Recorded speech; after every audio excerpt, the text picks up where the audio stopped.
58 people dead, hundreds more wounded. Monday marks the one-year anniversary of the Las Vegas massacre. And tonight, a local survivor tells our Tom Wade about the moment that she was shot, what she has endured since, and the fears that still haunt her now. I want to move past it. I want to feel good. Melissa Coffey on her mental and physical journey back from the horrific massacre in Las Vegas 1 year ago. A night that started with smiles and great music and ended with her being shot through the leg. We heard the gunshots, but we didn't know what it was. Everyone kind of stopped and looked around. Melissa, her husband, and a friend were taking in the music at Route 91 when the mass panic took over as the gunman opened fire. We started to run, but I encountered a young woman who was screaming out, "I'm never going to see my babies again." And as a mom, I couldn't leave her. As Melissa ran with the stranger, she would be struck. It must have been a few seconds later, the bullet went through my leg and I dropped to the ground. My husband dragged me out of the line of fire.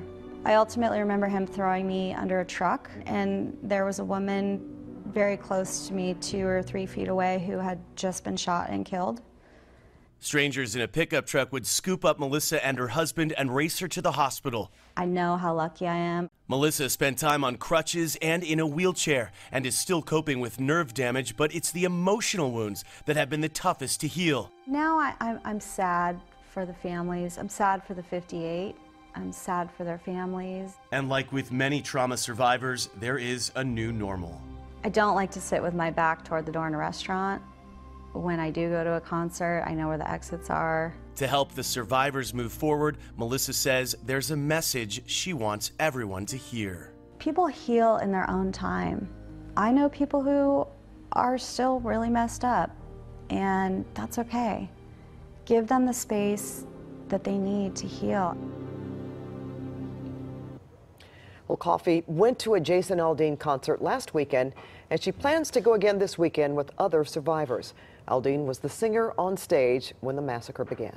As for the woman that Coffey helped that night, she never saw her again and doesn't know what happened to her. If you are that woman or you know who she is, we would love to hear from you. Go to our website at cbsla.com. On the right side of the screen, you'll see news tips. Click on that and tell us what you know about that woman.